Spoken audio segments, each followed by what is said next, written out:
Hello, and welcome to Echoes of an Era. For many people around the world, Ukraine entered the news only with Russia's full-scale invasion in 2022. But Ukraine's story did not begin with the war, and it cannot be understood through headlines alone. This series, Ukraine, A Modern History, explores the 20th and 21st centuries, an era of imperial collapse, revolutions, famine, occupation, dictatorship, independence and resistance. It is a story not only of suffering, but also of political choice, cultural survival and the long struggle to build a state of one's own. Before we follow that story, we need to ask a simple question. Why does Ukraine's history matter? Ukraine is often described in words borrowed from geopolitics, a borderland, a buffer state, or a sphere of influence. These words may describe how powerful governments have looked at the map, but they do not explain the country itself. History looks different when we begin with people rather than with imperial borders. In Ukrainian cities and villages, people built schools, newspapers, churches, trade unions, political parties, and cultural institutions. They argued about language, social justice, religion, and the future of their land. They did not always agree. Modern Ukraine has never spoken with only one voice. It has been shaped by many regional experiences, languages, religious traditions, and communities. But diversity is not proof that Ukraine was somehow unreal or destined to be divided. It is part of what makes its history European. Like other European nations, Ukraine was formed through debate, conflict, compromise, and civic action. This series begins from a simple premise. Ukraine is not only a place where larger powers acted. It is a place where people acted for themselves. At the beginning of the 20th century, there was no independent Ukrainian state. The lands inhabited by Ukrainians were divided between two empires, the Russian Empire and Austro-Hungary. This division created different political and cultural experiences. In the Russian Empire, Ukrainian public life faced restrictions, especially in language, publishing, and education. In Habsburg Galicia, political conditions were also unequal, but Ukrainian organizations, newspapers, schools, and parliamentary activity had more room to develop. Ukrainian society itself was diverse.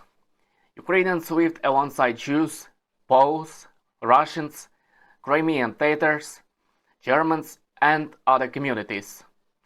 Different regions had different memories, religious traditions, social structures, and languages of everyday life. This diversity did not make Ukraine artificial, nor did it mean that conflict was inevitable. Modern nations are rarely created from uniform populations.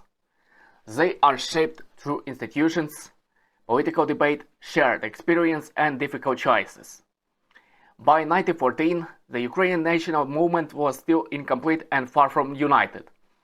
But it already had intellectuals, cultural associations, political activists, and a growing belief that Ukrainians had the right to shape their own future.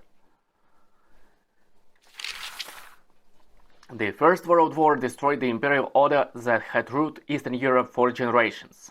When the Russian Empire collapsed in 1917, Ukrainian political leaders saw a historic opportunity.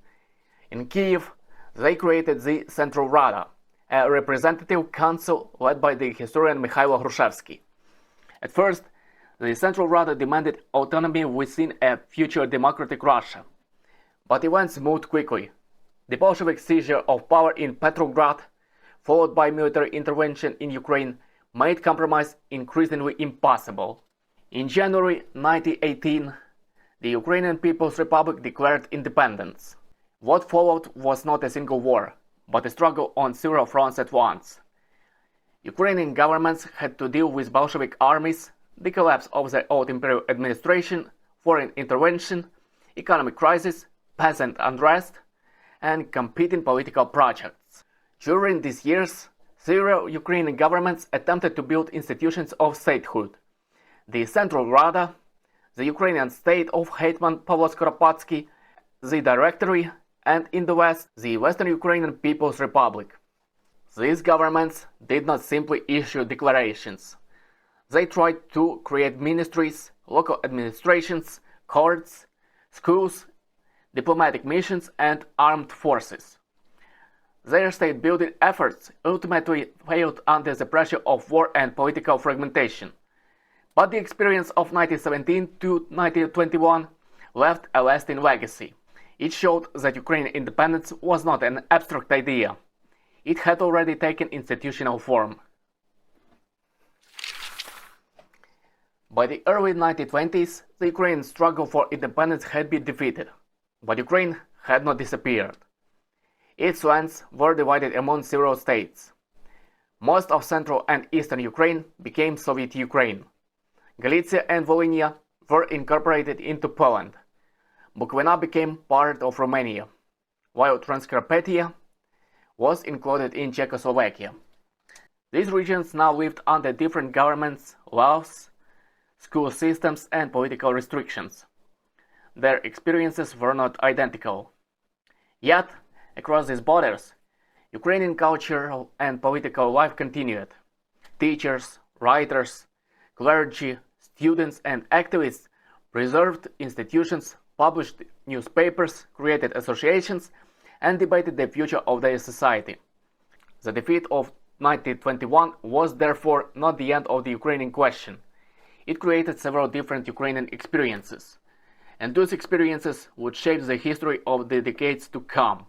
In the 1920s, Soviet Ukraine entered a period of rapid and contradictory change. The new authorities promoted a policy known as Ukrainization. Ukrainian language schools expanded. Publishing, theater, scholarship, and public administration developed. Kharkiv, then the capital of Soviet Ukraine, became one of the leading centers of modern Ukrainian culture. A new generation of writers, artists, teachers, and scholars believed that Ukrainian culture could develop on a larger scale than ever before. But this opening depended on the Soviet state, and the Soviet state could close it. By the end of the 1920s, Stalin's policies of forced collectivization, centralization, and political repression transformed the situation. Cultural freedom narrowed. Independent thought became dangerous. Many of the people associated with the cultural revival were arrested, imprisoned, executed, or driven to despair. Later generations would remember this destroyed intellectual world as the executed Renaissance. Soviet Ukraine was therefore not simply a story of cultural progress or political oppression. It was both a period in which Ukrainian institutions expanded, and a period in which the state increasingly sought to control what Ukraine could be. In 1932 and 1933, Soviet Ukraine experienced one of the greatest catastrophes in its modern history, the Holodomor. It was not simply the result of a poor harvest or a natural disaster. The famine unfolded during Stalin's campaign of forced collectivization and grain requisitioning. The state demanded impossible quotas, confiscated food, punished villages that failed to comply, and restricted the movement of people searching for survival. Hunger spread through the countryside. Families lost their homes, their health, and often their closest relatives.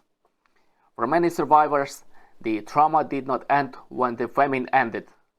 It became a private memory that could not be openly discussed for decades. The Holodomor destroyed lives on a massive scale, but it also damaged trust, family memory, and the social fabric of Ukrainian villages. In Ukraine, it is remembered as a genocide, a crime shaped not only by disastrous Soviet policies, but by deliberate state violence against a society that Stalin's regime considered dangerous and disloyal. The Holodomor will be subject of a separate episode in this series.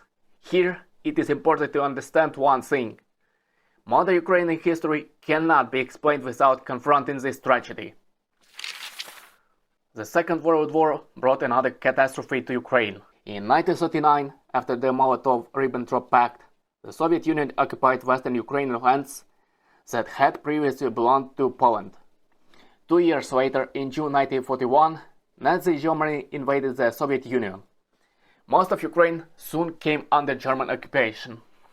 For millions of people, the war was not an abstract conflict between states.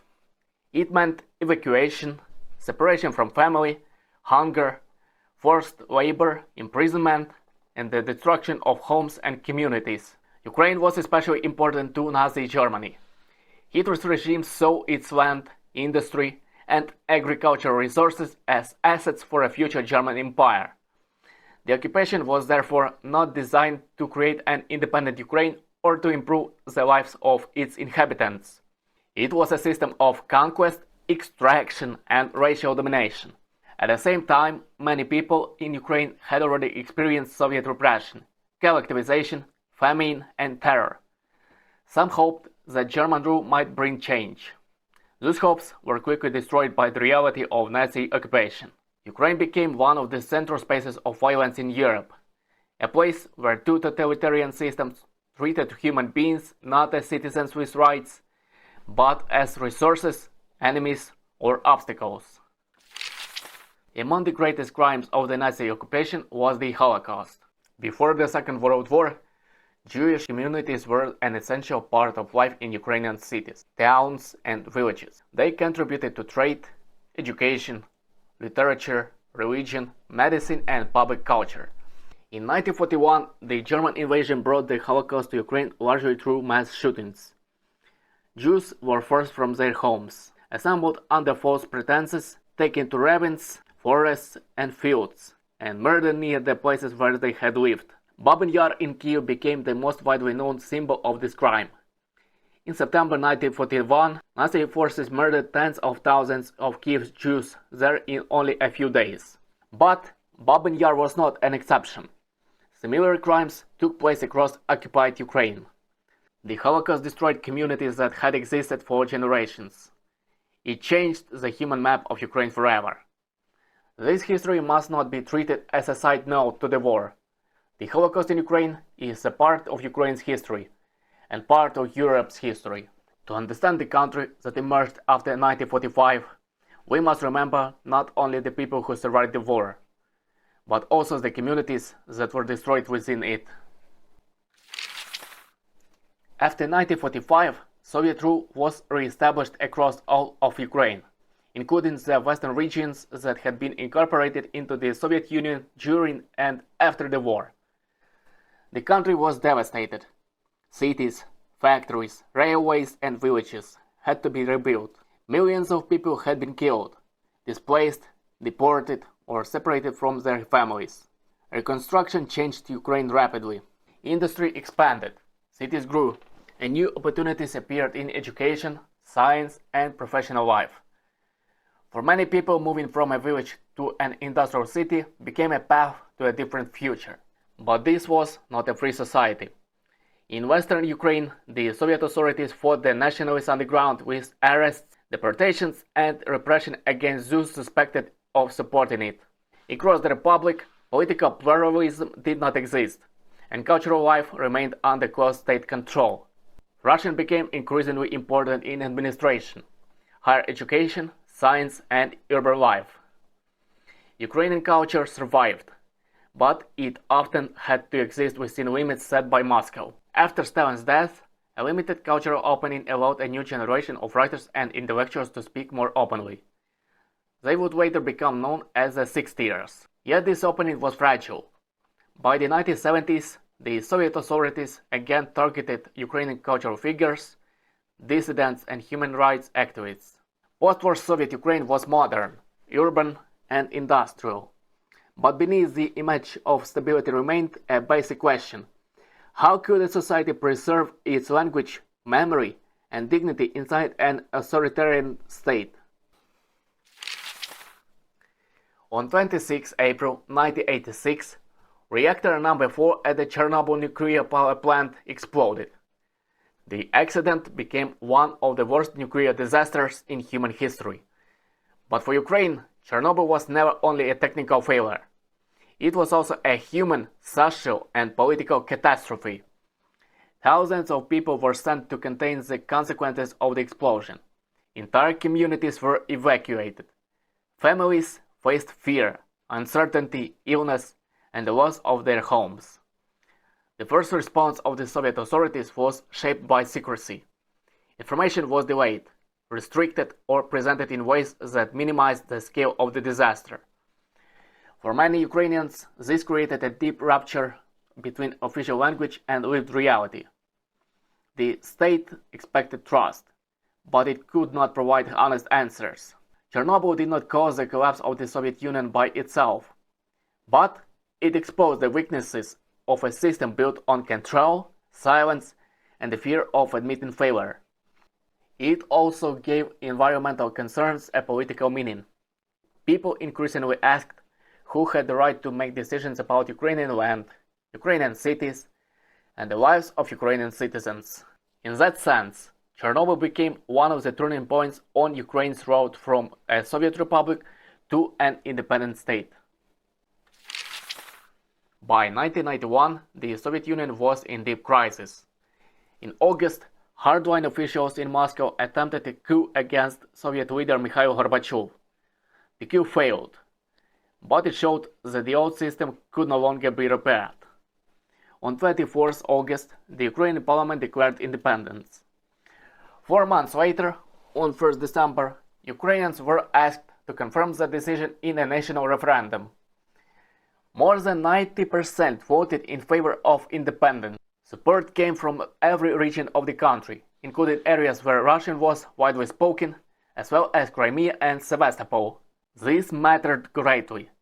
Independence was not simply a declaration made by political leaders in Kiev. It was a decision confirmed by citizens across Ukraine. At the same time, independence did not solve the country's problems overnight. Ukraine inherited a weakened economy, Soviet institutions, unresolved social tensions, and the difficult task of creating a functioning state. It had to build its own political system, armed forces, diplomacy, currency, and public institutions while millions of people faced uncertainty in their daily life.